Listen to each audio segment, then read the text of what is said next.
د غرونو خلک یو کارونه د بازار نه کوو د غرونو خلک یو کارونه د بازار نه کوو شډل بډل ګرځو هیڅ ډول او سینګار نه کوو سلام یا اخلو هم سلام کوو د سر دښمن ته سلام یا اخلو هم سلام کوو د سر دښمن ته ولوی مخامخ د شانه پرې ګزار نه کوو او د پړان سرمنې لټوو چې ننګې غاوې داړي د پړان سرمنې لټوو چې ننګې غاوې داړي او په څانګه ناسته مرغکۍ باندې ګزار نه کوو د پښتونخوا وطن د ګوټ ګوټ نه راغلو ډېرو درنو مشرانو کشرانو او همزولو زه ستاسو ته د زړه له کومې سلام پېښ کوم او ډېره د خوشحالۍ ورځ چې ډاکټر خان تحریک دومره غټ همت کړی دی چې په دومره پښتنو کې بس د یو تحریک راپسېدلی دی او پښتو ورځ یې لمانځلې ده ټولو ته د پښتو ورځ ډېره مبارک شي ملګرو دلته خو ډېرې خبرې ما واورېدې څوک وایي چې احتجاج پکار دی څوک وایي چې پښتو ژبې ته خدمت پکار دی خو غټه خبره چې ما هغه چا نه ونه اورېده چې زموږ قام غلام دی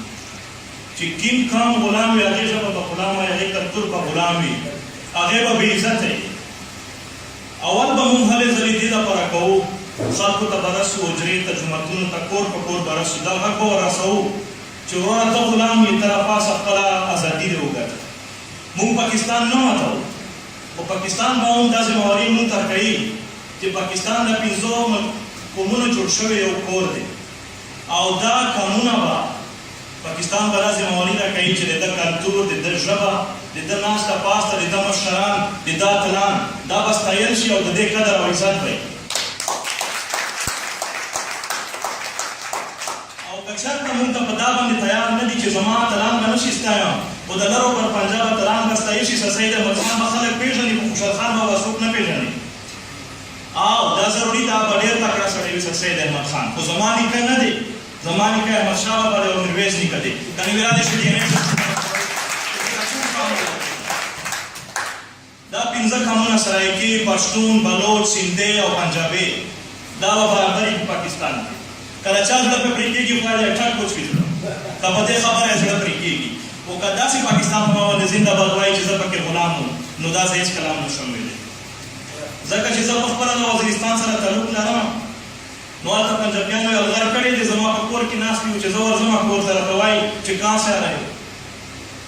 نه ته دا کوم ځای نه راغلی د ګجرات کې به د پلار میچ علم وایي ته ماته وزیرستان ته راغلی زما نه تپوسونه کوي چې زما په پیړو پیړو دلته نیکونو قبرونه جوړ شوي زما په پیړو پیړو دلته د ننګ آوازونه اوچت شوي دي دا ولې موږ نه غلامان یو ځکه چې موږ سیاست پرې ایښی دی نه دوی ته په مانا خطونه ورځي نه قرآن شریف پرې شي نه په مانا ښکلي دي او نه په مانا تاریخ ښکلي دي خو دوی سیاست کړی دی موږ سیاست نه دی کړی موږ همیشه دښمن ته پر ټوپک اوچت کړی دی همیشه څنګېدلی یو خو پیدا یې دښمن ته تللی چېرته هم د خپل ملت لپاره نه وي زه تاسو ټولو مشرانو ته خواست کوم چې راشئ یو موټی شئ اول خلک خبر کړي دا پټانان نه دي چې د نن سبا ګرځي راګرځي دلته اول به دا خبره وو چې ته غلام یې دا نن غلامي نه مني دا وایي چې زه آزاد یم په څه آزاد یې په څه باندې آزاد یې د خپل ورور سره خو یوه چرګه باندې ته هلته مړې کړې ورسره او بسې نو به یې درنه واړولې چې احتجاج وکړو ستا ژبه اوس ختمېږي هغه کلوخان یې پکې غلې کړی دی چې دا ډاکو دی هغې زموږ تل دا یې ډاکو پکې لیکلی چا احتجاج وکړو په دا خبره باندې اول به دې ته دا هغه ذهن ور جوړوي چې ته غلام یې په دا باندې ته به خپله ازادي ګټې بیا به احتجاج رنګ راوړي بیا به هره حاله ځله رنګ راوړي اول به دې ته دا ذهن ته ور اچوي چې ته غلام یې په ترخو خبرو معافي غواړم ټولو مشرانو ډېره مننه